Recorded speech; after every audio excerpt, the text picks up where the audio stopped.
he went ballistic. I mean, ballistic. You wouldn't even believe Indian girls don't do things like that. You know, why did you not get a proper job? Da, da, da, da, da.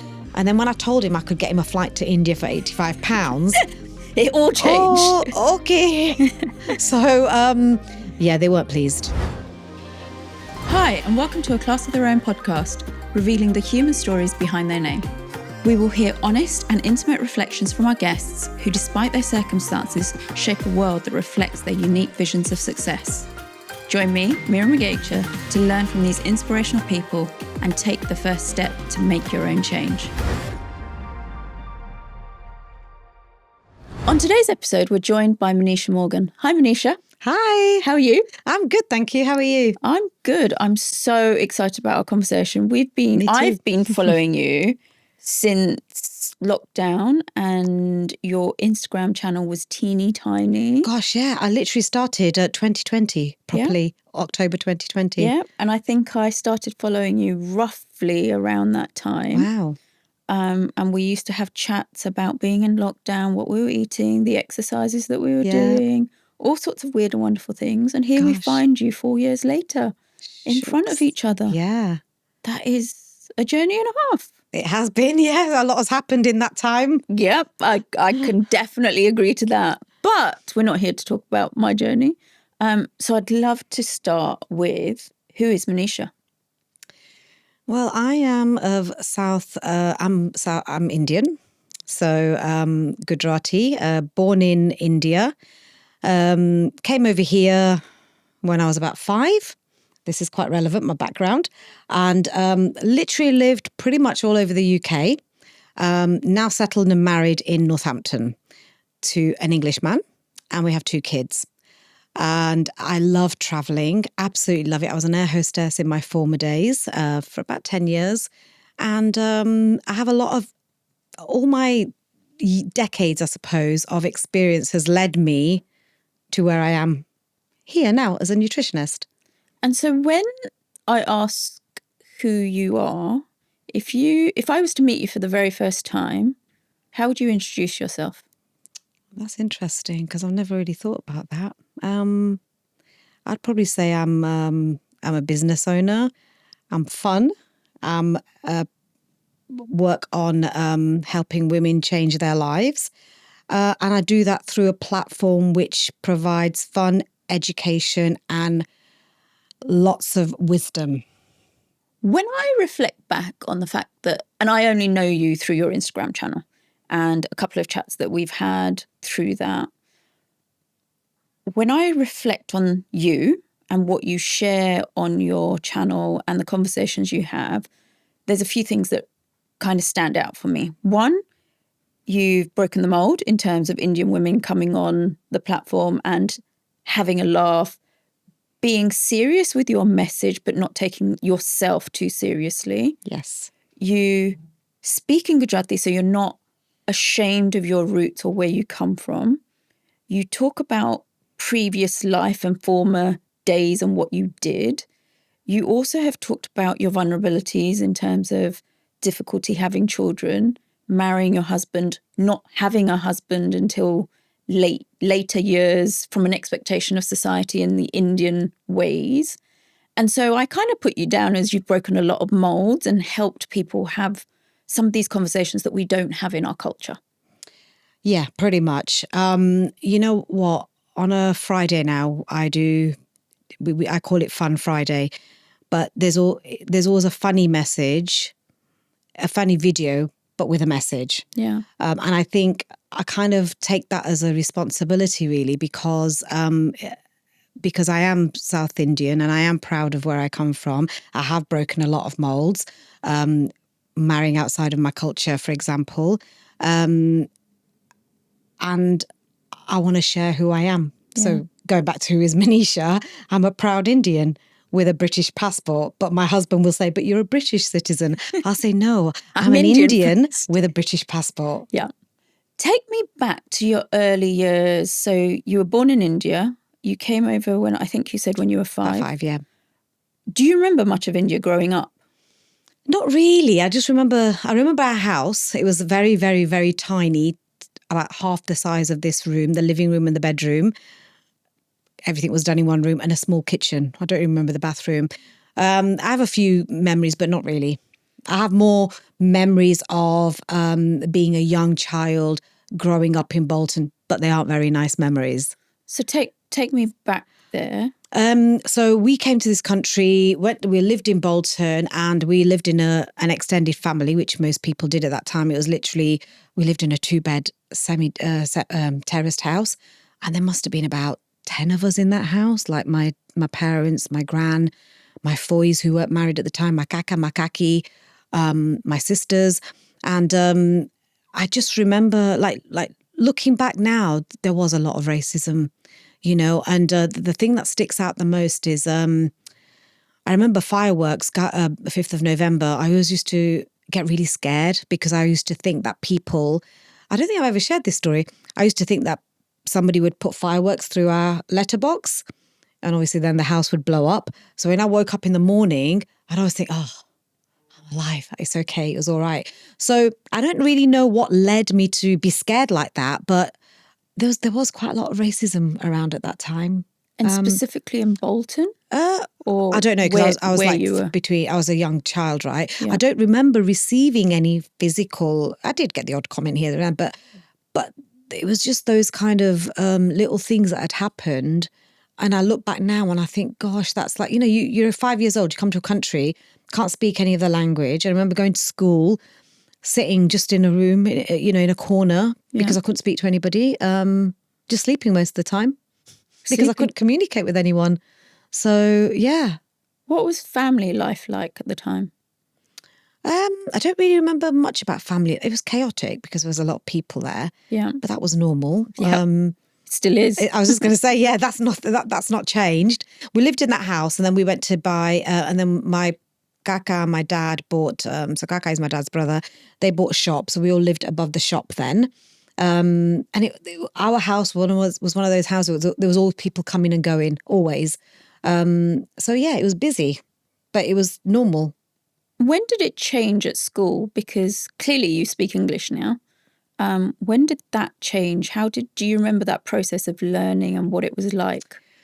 No, I don't. I mean, like I said, I remember the first few days of school, just literally, I mean, it's like me sending my children to a Russian school, not ever having heard a word of Russian. And remember, if you take any 5-year-old now, imagine that level of communication, language development that they would have had at that stage. Yeah. We didn't have any of it. And obviously there was nobody at home to even help you. So I don't really remember what that process was like. I genuinely don't remember any of it. Again, if we think about school, what did your school report say? What was the typical Manisha like when she was younger? Oh my God, I always used to get told off for talking. Chatterbox, finds it hard to concentrate, joker. And I would say I'm still all of those things now. So that hasn't changed. But yeah, generally, if I apply myself to something, I will do well. There was always that general theme. And that was from secondary school days. I've still got all my reports actually, and I do read them every now and again. But yeah, nothing has changed. And so how do you get to being an air hostess? What happens and why air hostessing? So when I was a child, don't know how old, so maybe about in my teens, I remember sitting in the garden, looking up in the sky and thinking, oh, I'd love to be on that plane one day. Do you know what? That was manifestation. That's what they call it now, isn't it? That's what they call it now, yeah, absolutely. Yeah. So I literally, honestly, we had this like pond in the garden. And my dad loved Japanese kois, so we always used to have them. So I used to lie on the grass, look up at the sky and just look at the planes going by and thinking, yeah, one day I'd really like to work on a plane. And then as it happens, when I was during university, I managed to get a job working for the catering companies that cater for the food for airlines. Okay. That was at Gatwick. So I see all these air hostesses and pilots and everyone walking by, and I think, oh gosh, wow, I'd love to be one of them one day. And then, yeah, I've had a few stitches on my face, which the scars have kind of gone over time. But the first one I had was here on my forehead. And I remember when it happened and I'm thinking, oh gosh, like I wanted to be an air hostess and now I might not get to be one. And then I had another accident here, which I got stitches here. And I remember, I don't know if it was my dad or my mom or somebody said, yeah, definitely can't be an air hostess now. Because at that time they were very perfect with how they wanted cabin crew to look. And then how did it happen? I was living in Bournemouth, just finished university, and I saw an advert in the Daily Mail. And it said, air hostesses required. I really wish I would have kept that now. British Midland. Never heard of them, but I thought, okay, I'll apply. And as you can imagine, I was shocked when I got a letter saying, yeah, come for the interview. I was like, what? I was like 21 and I was so naive. Like, I look back at those days now and I was never one of the crowd, one of the gang, nothing like that at all. And I got the job and I was shocked, really genuinely shocked, because when I turned up at that interview, it was at what was the Sterling Hotel at Terminal 4, must have been, maybe 3, whatever was around in 1990. And I walked in and I just saw these beautiful women. I mean, they were gorgeous. Their hair was all done. They smelt gorgeous. And then there was me, my 2 plaits with a mauve suit on. I remember it. And I thought, I've got no chance. Like, they all looked like air hostesses, all of them, with their heels on. I don't remember what shoes I was wearing, but I do remember the outfit I was wearing. And we had like 2 stages. So you did the first stage interview and all that. And then they called out your name if you were staying. And the girl next to me went, oh my God, well done. And I was like, what? Because you've got through. And what was shocking, and this is a really big lesson, what was shocking is the women that I looked the part, most of those didn't get in. And I thought, why did I get in? I didn't get it. And looking back now, I know why they didn't get in. Probably because they didn't fit. Because there's a culture, in any culture, you have to have a team that works well together. Yeah. And if there's one person in that team that can be detrimental to the success, that team is no longer successful. Yep. It's the toxic nature of a team. Yeah, I'm not saying they were like that, Yep. but I'm guessing in their interview something like that must have come out. Maybe they were way too confident. I don't know. But yeah, I was shocked that I got through and they didn't. Really shocked. And so you got through and then you started flying. I started flying. I told my dad, I remember telling my dad, standing in the hallway with a cord phone saying, Papa, I've got a job. And he was like, oh, expecting me to say something because I did a degree in IT. He went ballistic. I mean, ballistic. You wouldn't even believe Indian girls don't do things like that. Why did you not get a proper job? Da, da, da, da, da. And then when I told him I could get him a flight to India for £85, it all changed. Oh, okay. So, yeah, they weren't pleased at all. So that wasn't the first time I'd broken the boundary. That was probably about the 3rd time. But yeah, they weren't happy at first. But they accepted it. To be honest, they had no choice. Okay. But that's also interesting because, again, coming from an Indian family and saying they had no choice, I know lots of people who wouldn't break that boundary firstly. And if Papa had said no, it wasn't going to happen. I think I'd already got the job by then. So I didn't tell them, or I don't remember telling them anyway. I don't think I did. Like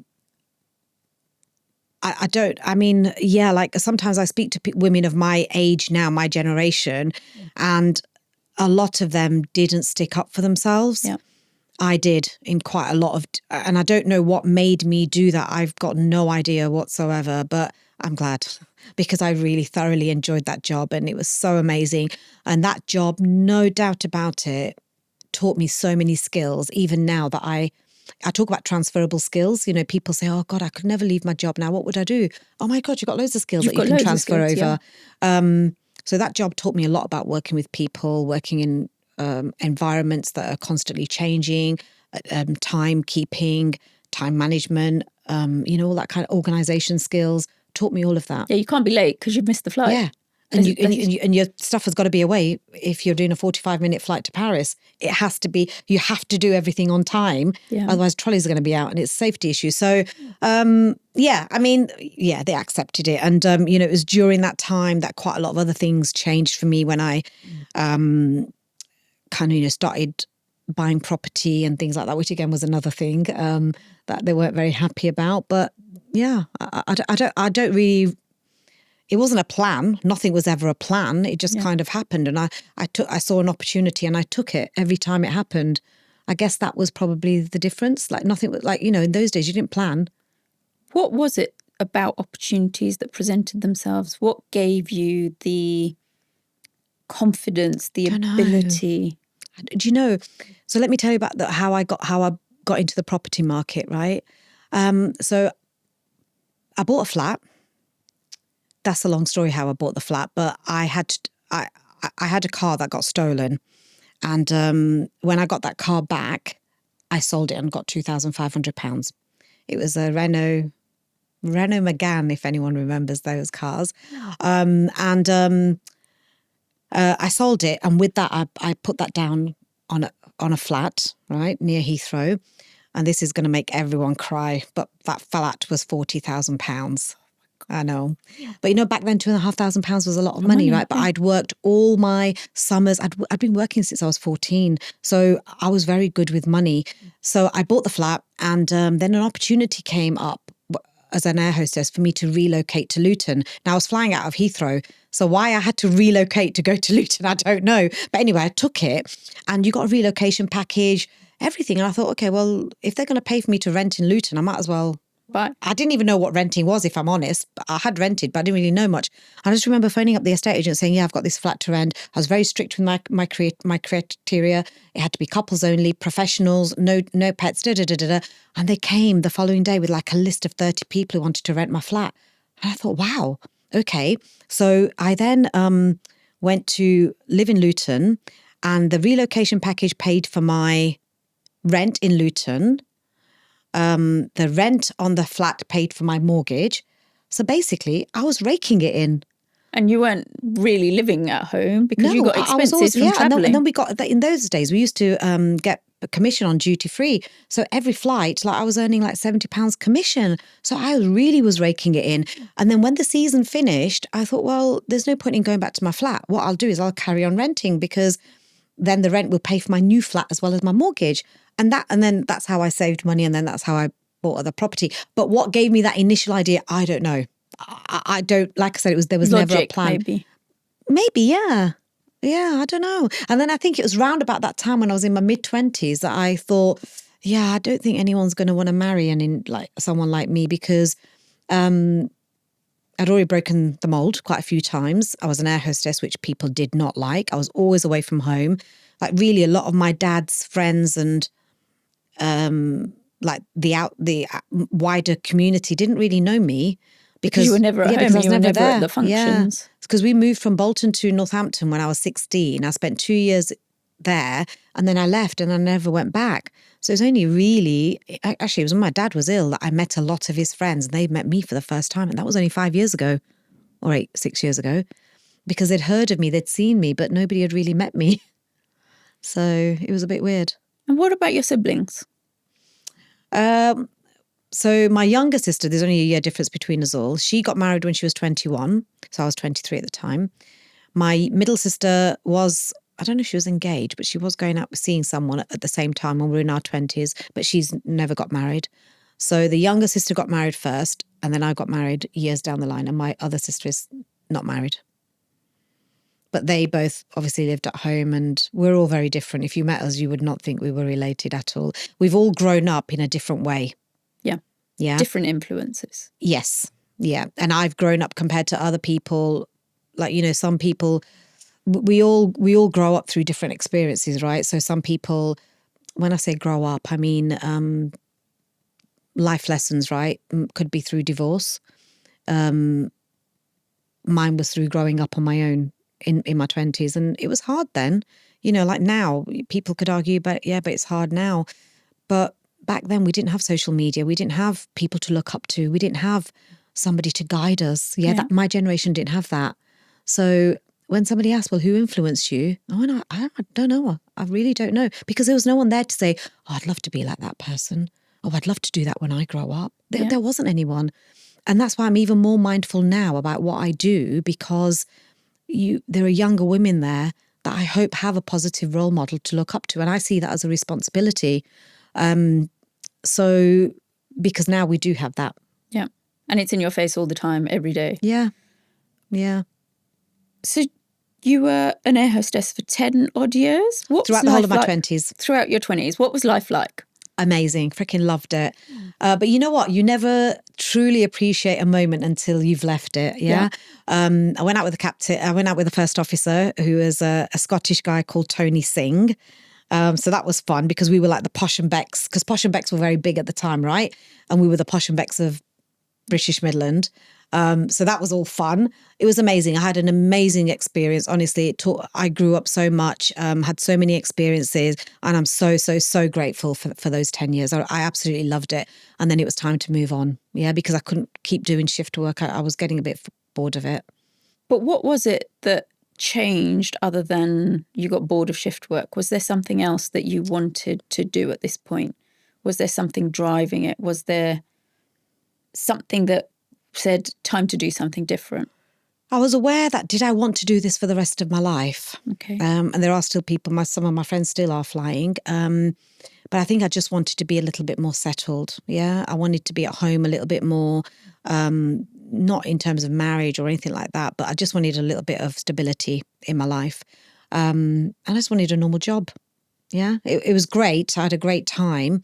Things were changing in the flying industry. And actually I left just before 9/11 happened. And then after that, a lot of people left. So yeah, I think I just wanted a change of career. 10 years was good.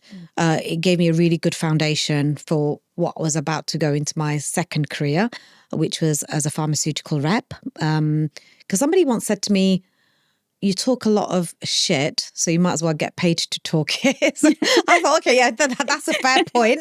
So I did.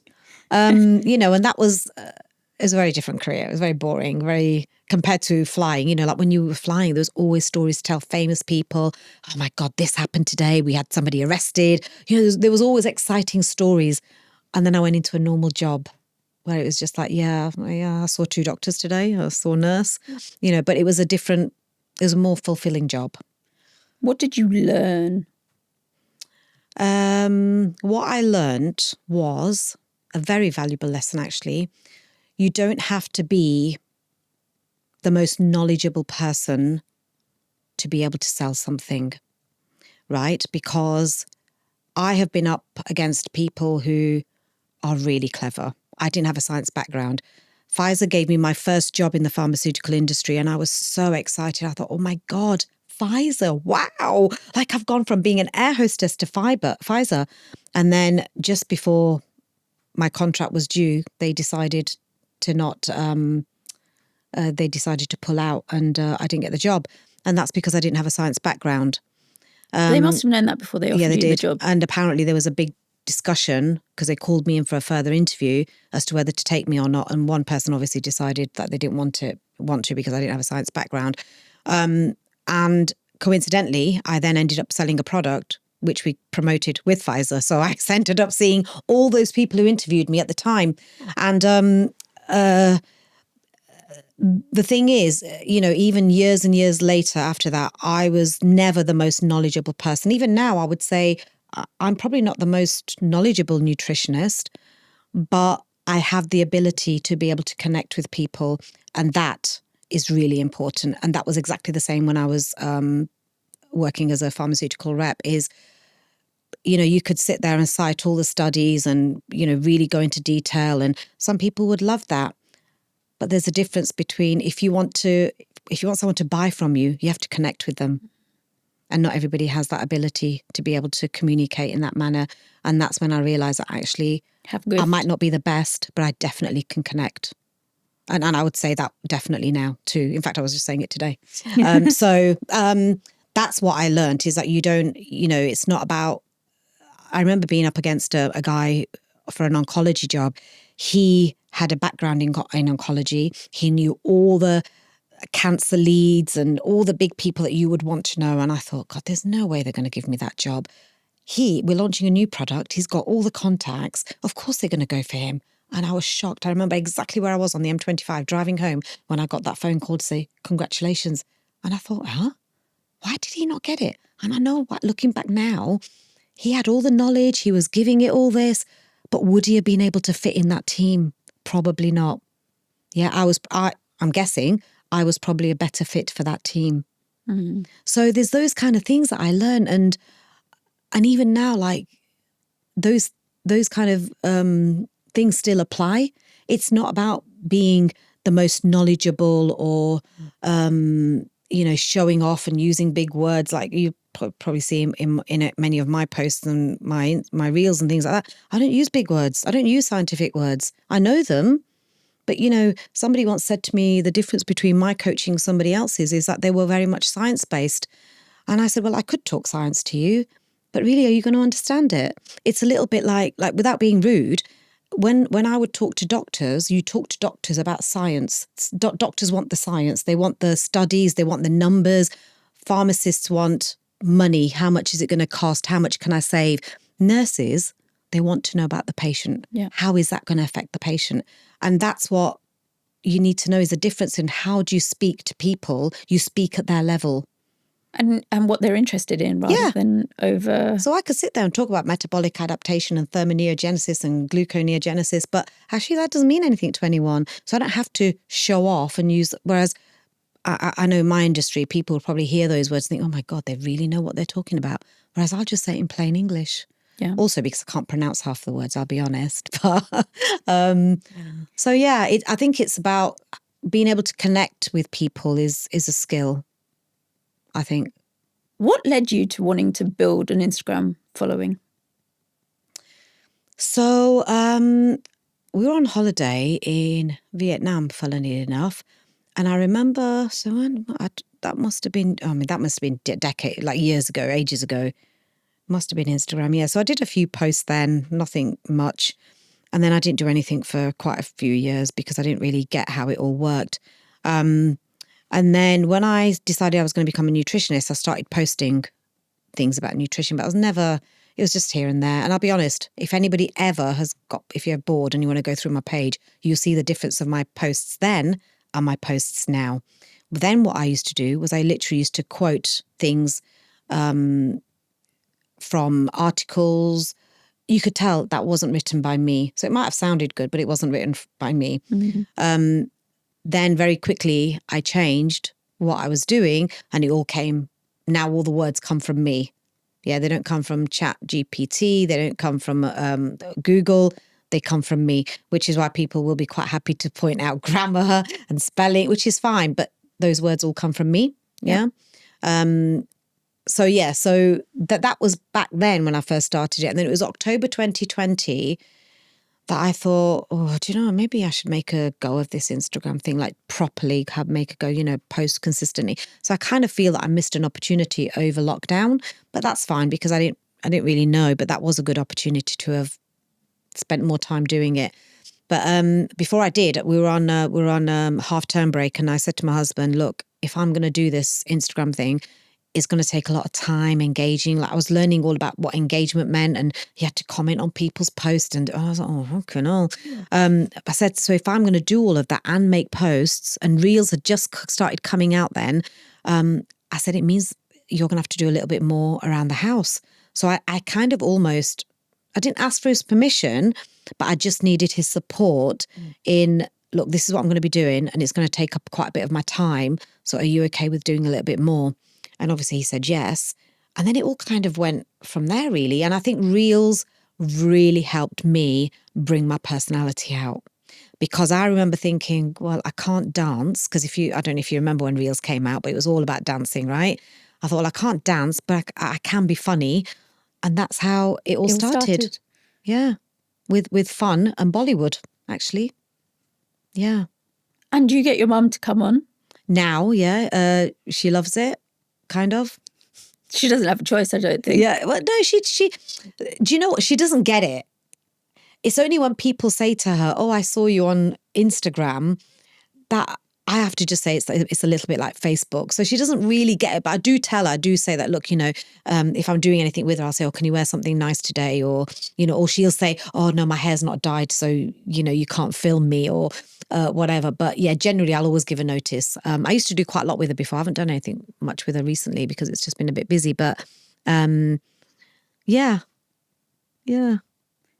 But also, you're breaking the mold by bringing on your mum and having a conversation with her in Gujarati. And I know a lot of your following is Indian people, but I imagine it's not all Indian people. So you're then translating what the conversation is, or you're managing that conversation. You've also shown your before and after pictures when you've done your own health journey. And again, I'm not a massive Instagram follower, etc., but I do see you as one of the few people who, as an Indian woman, does that, which is really inspiring. I suppose I don't really know if that's normal or not. I don't know because I don't follow enough people to know. But I do quite often say that if my dad was around, I don't know if I would be doing and saying half of what I do, because I don't know if I'd get a bollocking. I was about to ask you that question, which is, I think a while ago, and again, I'm rubbish on social media, but I remember you saying that Magecha is now following me. Yes. And I'm talking maybe 2 years ago, Yes, 3 that's years true. ago. Yeah. And I just remember this whole moment in my stomach that just went, oh, can she, how's this going to go down? And it wasn't terrible. You were probably in a sports bra and your leggings, and you were showing a before and after picture or something along those lines. And I was just... Well, I did one in underwear the other day, and I thought, should I post it to Facebook? Shall I not? And I thought, you know what, sod it. And I did. And if my dad was around now, I think he'd be too old to even bother arguing with me. And I doubt he'd be on Instagram, but no doubt his friends would probably Somebody say, would oh, say she's something. doing that. But yeah, I think he would probably be too old to argue with me. But some of the stuff that I do, I think he would absolutely love, like the Bollywood stuff. He would absolutely love that. But yeah, I've kind of gone past the whole, that person might see it, my dad's friend might see it. If they see it, they see it. I mean, yeah, it's me in my underwear with my bum. Yeah, it's round. Have a look at it if you want. Do you know what I mean? But that is such a refreshing attitude. Yeah. Or you could say, why would you want to do that? But you know what? I'm not here to for them. I'm here to inspire women to believe that what they think they can't achieve, they probably can. Because I started my whole journey at 49, and that is my story. So when people say, you're a nutritionist, are you this, are you that? I'm like, yeah, but I started at 49. I need you to know that. Yeah, because I'll get women in their 43, in their 40s saying, oh, I'm too old. No, you're not. Trust me. I didn't know any of this stuff. I did not know any of it. Yeah, I did a marathon when I was 30 something, didn't have a clue about nutrition, damaged my legs seriously. I went through IVF, not knowing about the importance of nutrition. And then the menopause came along. And that's when I started taking it seriously. So I do not come from a background of nutrition or exercise, not like a lot of, and I think that when you say I'm different, see, that's how I see myself as being different is I haven't done this all my life. I've just recently started. And that's the message that I want people to know is, wow, okay, well, if she can do that at 49, I can do it 100%. This episode is brought to you by Play for Change. Play for Change brings together leadership coaching, expert facilitation, and builds communities. They help craft real connections, spark learning, and turn play into powerful experiments to enable better relationships with yourself and others around you. To find out more, go to playforchange.co.uk. Links are in the show notes below. So let's talk about your IVF journey. What was that like? Horrible. I don't think I'm going to cry, but I did say that no topics were out of bounds. It was horrible. And I think the reason why it was most horrible is because when I met Jonathan, I knew how much he wanted children. He kind of told me from the beginning. And I don't know if other women feel like this, but I felt guilty, very guilty, that our life might be different and it's all because of me. And I knew he would make a really good dad. And that guilt, I couldn't get over that guilt. And it doesn't matter what people would have said to me at the time, I just couldn't get over it. And now when I see him as a dad, I think, God, I was right. You know? So it was difficult. And you know what? There was times in that. How old were you? 39. Okay. Both of us. And there were times when I used to say now I say to people is that we weren't really, it didn't feel like we were a married couple. We were just two people living in a house together because the IVF had taken over so much that there was no fun.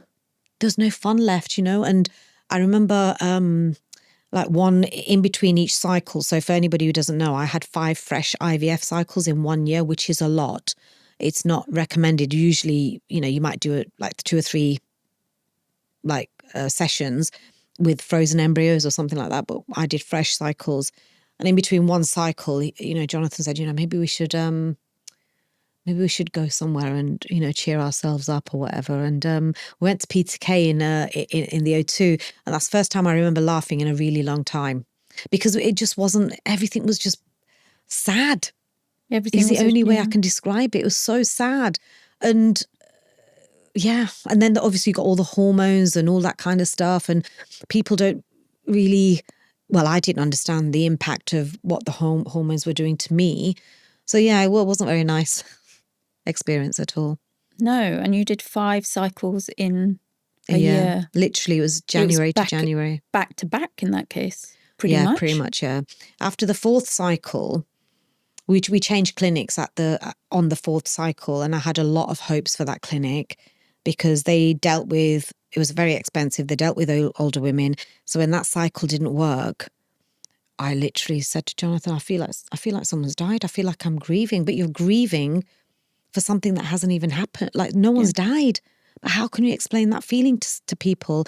And because I'm always the joker in the pack and, always bubbly, it was difficult for people to know what to say. And were you public with the fact that you were going through IVF treatment? Public as in, yeah, because we didn't have social media then, right? Yeah. But as in you told everybody people. Knew. Yeah. And I don't know if I would do you know what, honestly, the reason why I didn't see it as an issue is because I genuinely thought I was going to get pregnant on my first time because I was shocked, first of all, that I had to have IVF because I was what I considered healthy. I exercised, I wasn't overweight, I didn't drink, I didn't smoke. So I thought, well, maybe there's just something wrong.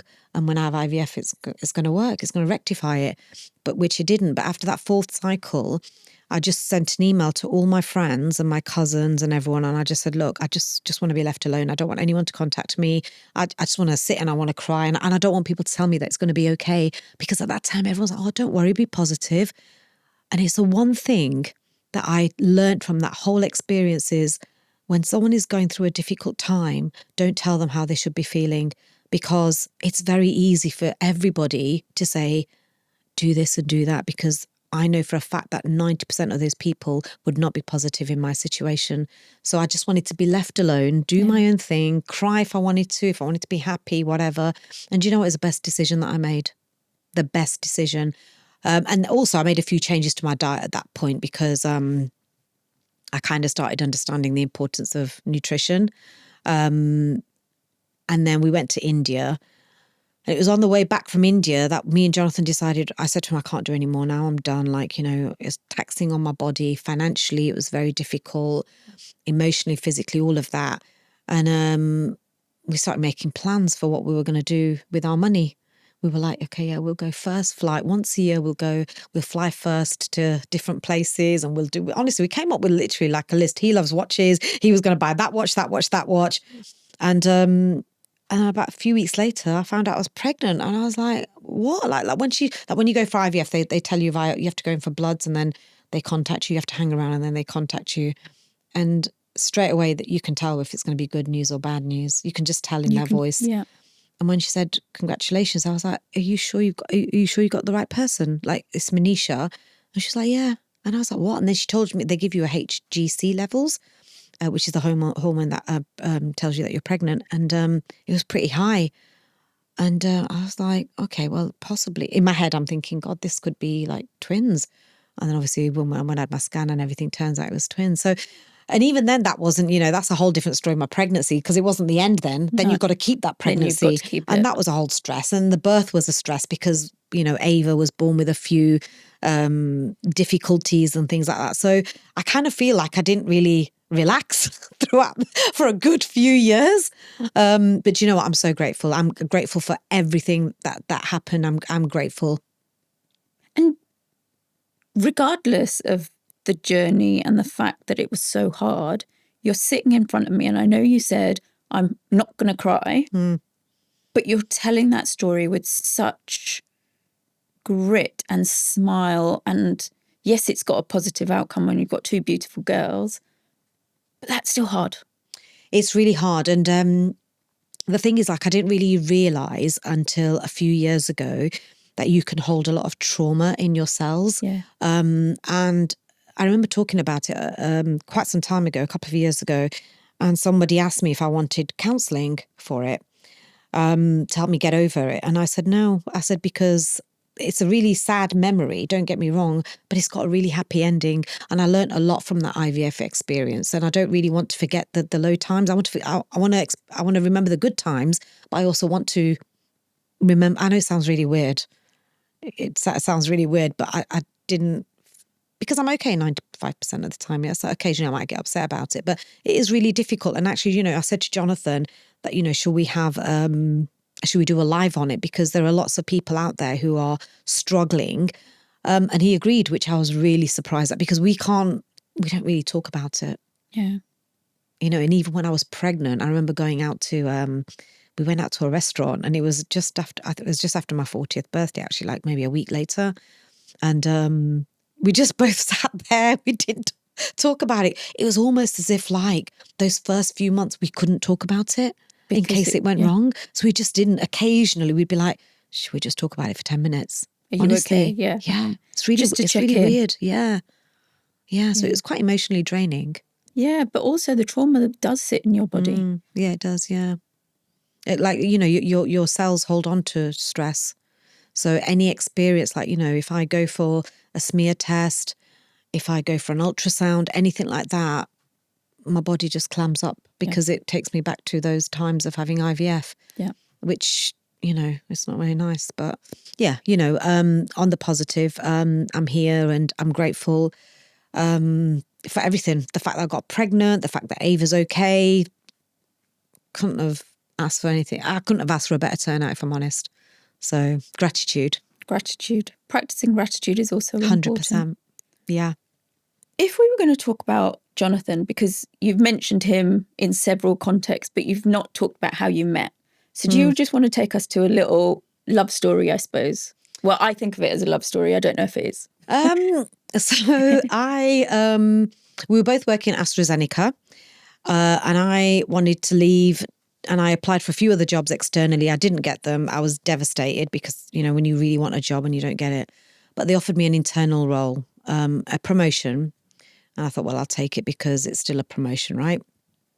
And he was my seconding manager at the time. And some of the early memories that I have of Jonathan is when we used to do what you call field visits. So the manager would come out with you for the day. And I remember we were walking through West Middlesex Hospital, and he said to me, oh, I bet you're that kind of girl who's high maintenance and you just want a rich man. And I thought, sorry, but what gives you that idea? Like, I've got my own house, I've got my own car, I earn my own money. Sorry, like where did that even come from? And he doesn't remember saying that. But Jonathan and I didn't really like each other when we first met. I think he thought I was high maintenance. And I thought he was he still is like this.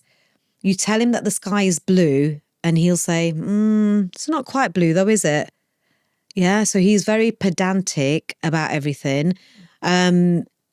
But I was training for the marathon at the time, and he had a Garmin watch. I mean, this thing was massive. It was like, it was huge. They were big, round faces. So we met at King's Cross. I was living in Hampstead at the time. Let me just quickly tell you about Hampstead. So I went to do work for the tsunami. So I went to Thailand, did some work there. Then I went traveling around Australia. I'll just name drop Hawaii, okay, Singapore. So you went traveling a bit. Got it. And then I came back to the UK and I thought, right, I want to go and live abroad. So in order to go and live abroad, I went back to what I did back in my 20s, I thought, right, I'll rent out my flat in Northwood. I'll go and rent in central London, Hampstead, make a little bit of money, experience living in London, and then I'll leave. I'll just need a few months to sort out my finances and everything. And then I met Jonathan and I thought, oh, for God's, am I allowed to swear? Yeah, of course you are. Right. I thought, for fuck's sake, like, I've made my mind up about what I want to do with the rest of my life now. I've come to London to have a good time and I meet him and he lives in Hertfordshire. And I'm training for the marathon, so I didn't want to be going out and doing all this kind of stuff. So, so anyway, he lent me his watch and I think then he must have asked me out on a date or something. And I thought, is he for real? Like, he's so boring. Like, why would I want to go out with him on a date? But actually, Jonathan comes across as really prim and proper, but he's actually got a very, very good sense of humour. And so we went out on this date and I thought, actually, he's actually not bad. He's actually quite funny. And that's kind of how it all started. And when it started getting a little bit serious, because he's very at work, he's very, he's very professional when it comes to work. So he didn't want anyone to know. So I left. My role was becoming redundant anyway. But in hindsight, I should have left. I should have stayed and got the redundancy, but I left. So yeah, and then that was it, basically. So you didn't go travelling? No. So that's still on my list of things to do. But I think what I say to people now who are single, if you meet somebody, you shouldn't automatically say no. Because if Jonathan and I would have met, if you would have said to Jonathan, hey, there's this Indian girl that I know, she's 5'2", straight away you would have said no. No, thanks. Because he's 6'4". Yeah. So, but because we worked together, we had no choice but to get to know each other.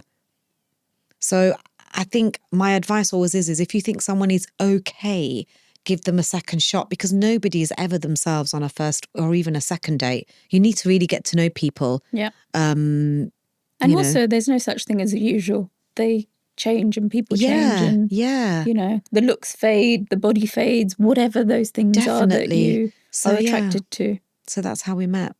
Oh. So it wasn't really a kind of love story. But it is now. It is now. We're very happily married, but we weren't. We definitely didn't like each other when we first met. But it was. His family are really nice. He comes from a very loving family, and it is just him and his parents. They're not like our families where they know every. So we take over every time 100%, the families come together, and there's hundreds of us, and just 3 of them. Yeah, that's pretty much what it's like, yeah. So he's obviously got used to that now, that there is no such a thing as a small family gathering because it's there's always like 50 people there. But yeah, I think he loves it. I think he's seen a whole different side to, our culture. You always do, I suppose, if you're in it, right? He sees the positive. Even his mum said to me the other day that, the really good thing about your culture is that there's a really good sense of community. Everyone sticks together when there's a crisis. And it's true, we do. They don't have that. Yeah. So I suppose some things like that, as annoying as sometimes families are, when we need them, they're there, aren't they? Yep. What 3 words would you use to describe your life now? Content. Busy.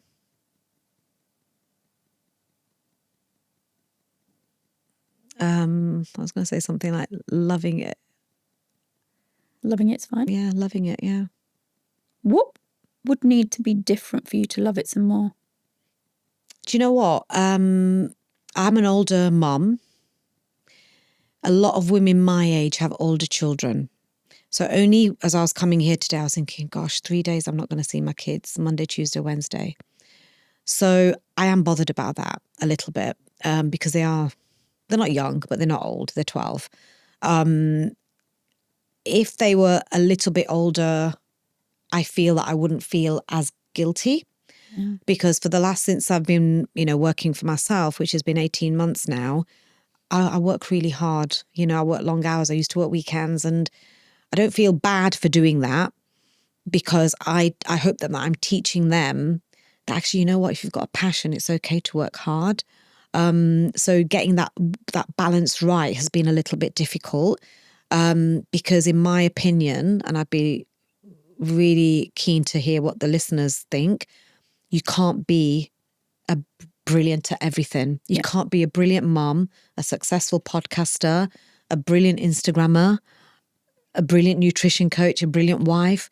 Sometimes some things have to give a little bit. Yeah. So I do tell the kids that. I do say that, you know, because they've forgotten life before COVID. So all they know is Jonathan puts them to bed. Daddy does this. Daddy does that.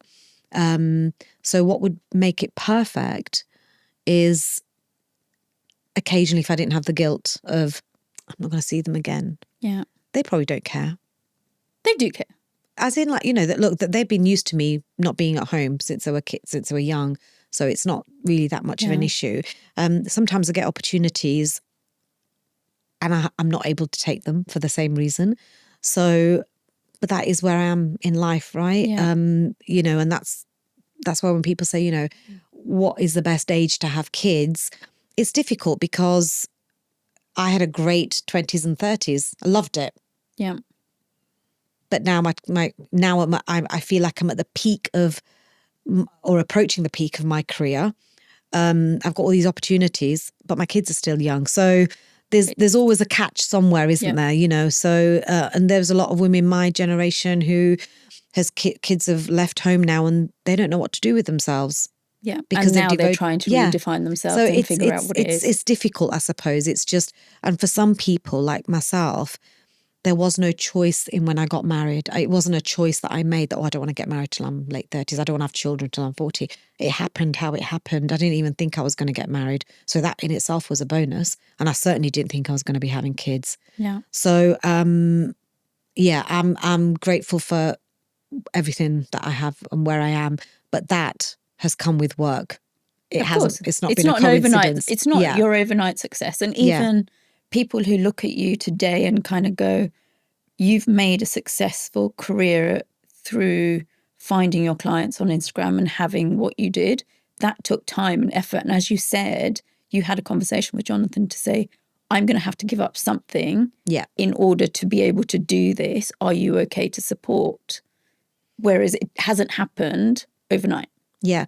And I think just on that note, sometimes when people come to me for weight loss or whatever, I will say, look, tell your partners at home that this is what you're doing, and you actually need to ask them for their support, because you can't assume that they're going to be with you in this, but you have to tell them that, look, I don't want, if we're having a takeaway and I say no, accept it as a no. Don't try to force me, or just tell them what's going on. Don't assume that they're just going to automatically support you. And figure out that pizza is a really bad idea on a Friday and there's healthier options. Yeah, just have that discussion with them so that you're gaining their commitment to help you. Yeah, because it enables you by having that conversation. Yeah, and it stops arguments later on. Like, had I not have had that conversation with Jonathan, you know, months down the line, he could have been saying, oh, you're not doing this, you're not doing that. Whereas we knew the score. You know, and since I've been working for myself, that has gone up another few notches. Yeah. You know, because it has to. My mantra is, if you work hard, everything will be okay. And if you don't work hard, you're not going to get what you want. Yeah. So you've got to put the hours in to, you know. And why is working hard so important? For me, it really is it's a sense of achievement, fulfillment. That I have literally done everything myself. Like, you know, everything that I've done, I haven't had any support from anyone. Even now, like, you know, I've grown my Instagram on my own. I genuinely have, everything I've accomplished has been on my own merit. And that really is a huge sense of achievement. Why? Because I've done it. Yeah. And I know the work that it's taken to get there. But also the experiences that you learn along the way. And I always say to people, you never fail. You never fail. What you do, it's life's way of saying, right, you need to redirection into another place. What did you learn from that? Every experience that you have, and I say the same about me, you know, what did I learn from that? Okay, what would I do differently? Yeah. Everything. It could be me coming here today. It could be me having a conversation with a client, something that's happened on Instagram. Everything is a lesson to learn. And if you don't learn, then you're not growing and developing as a person. And to me, that is something that everybody should be doing. We should all be taking responsibility and accountability for self-growth and development. So when people say to me, oh, it's okay for you because blah, blah, blah, I say, well, I work on myself a lot. Do you? Yeah. And the answer is probably no. When a situation happens, I reflect on it and I say, right, okay, next time, what would I do differently? But the first thing I do before even reflecting is I say, what was my role in that? What did I do to cause that situation? Yeah. What could I have done to make it easier for me? And so the first person I look at is myself. So if somebody has angered me, I won't think, oh, why did they do that? I'll say, oh, what made them do that? What did I say or do that might have provoked that person? And it might have been nothing. Yeah. Yeah, but it could have been, well, actually, I said X, Y, and Z, and now seeing it from their position, okay, I see how that comment might have come across or whatever. So we all need to take that level of responsibility, and many people don't do that. They don't look at themselves first. They're always quick to blame the other person. And also looking at whenever something happens, I will always think of the consequences of that happening. If I do X, Y, and Z, what are the consequences of that? So then it's not going to come as a total shock to me, whatever. And obviously, like there was an incident recently, and I said, well, I did think about the consequences, but I was wrong. Yeah, that's okay too. It's a lesson to be learned. Of course. And you're not going to get it right 100% of the time. And sometimes you don't have the time to think about every eventuality and every consequence of doing something. And isn't that why we learn from our mistakes rather than do it time we and time should learn again? from our mistakes. Not everybody does. No. So, and I don't even see it as a mistake. I just see it as it's part of the process of growing. Yeah. And I think this is kind of something that you kind of mentioned earlier, but we all have our little comfort zone. Yeah. And we need to step out of that comfort zone as part of growing as well, whether it be professionally, emotionally, whatever. And it's really hard to do that. It's really hard to step outside of the comfort zone. And, so just going back last year, around about summertime, so maybe about a year ago, I remember thinking to myself, God, this job is so lonely. Like, I've come from jobs where I've been surrounded by people. This job is so lonely. Like, there's no one to say, hey, guess what? I'm having a shit day. Hey, oh my God, guess what happened today? There's no one, like, I tell Jonathan and he's like, oh, yeah, okay, yeah, what do you want for dinner?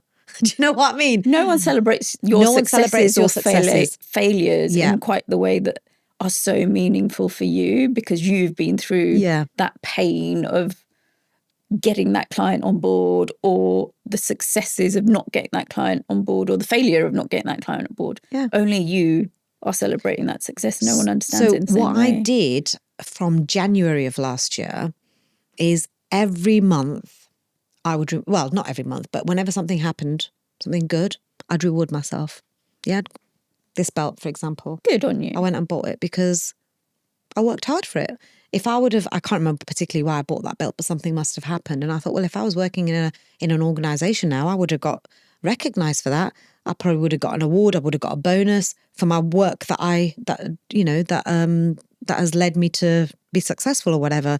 And I tell Jonathan that. He thinks I'm a bit nuts. But if I don't celebrate my success, who is going to celebrate it? But around about the summertime, I thought, gosh, yeah, it's really quite lonely, this job. And then I thought, looking back to asking myself, well, what have I done to change that? Nothing. Because I don't go to networking events. I don't go here. I don't go there. Why? Because I don't like going places where I don't know people. So I don't want to step outside that comfort zone in that respect. And people are shocked at that because I'm quite vocal and da-da-da-da. But actually, I don't like going places where I don't know people. So I thought to myself, from January of this year, if I get invited somewhere and there is no +1, I've got to go, with or without someone.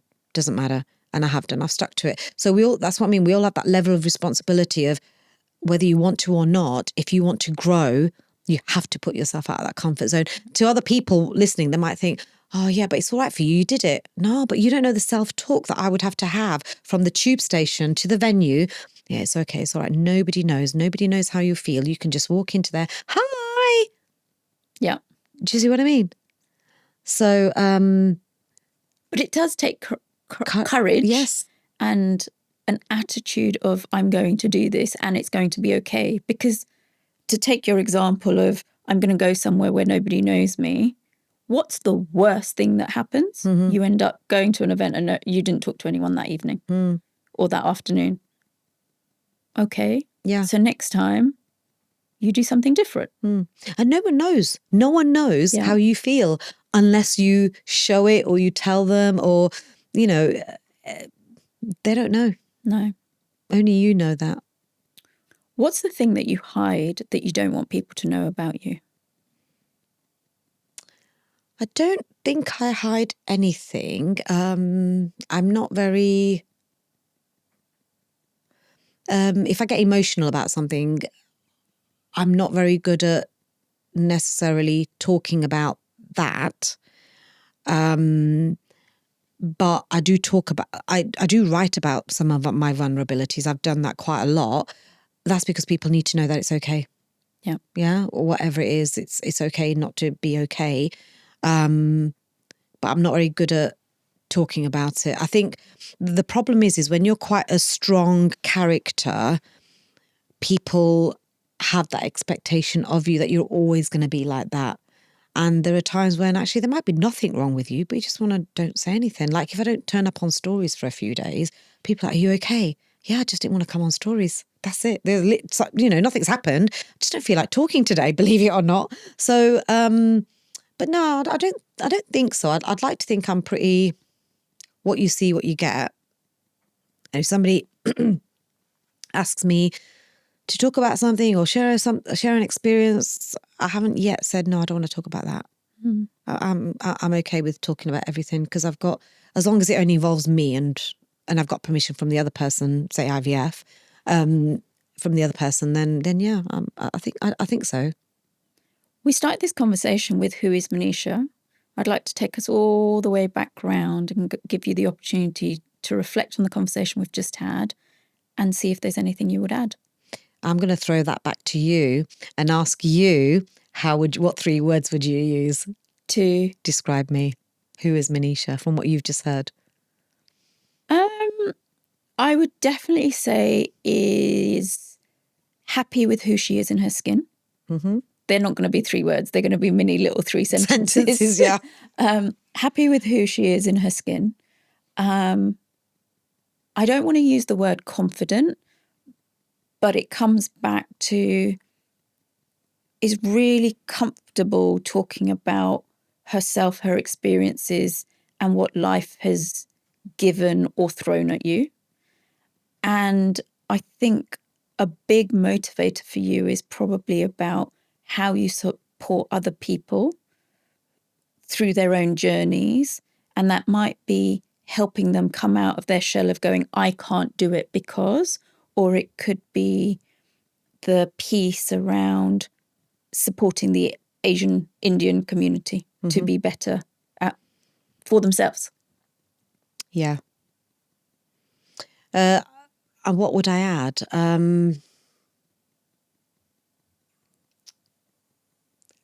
I think, I don't know. I'm funny. Yeah, funny. Yeah, definitely. I think most people would describe me as funny. Yeah, I think I'd still probably use the same 3, I think. I don't know. Amazing.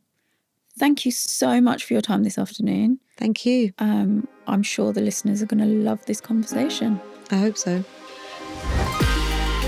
If you enjoyed that conversation, please share A Class of Their Own podcast with your friends and family. Subscribe, follow and like. It really helps us continue to grow.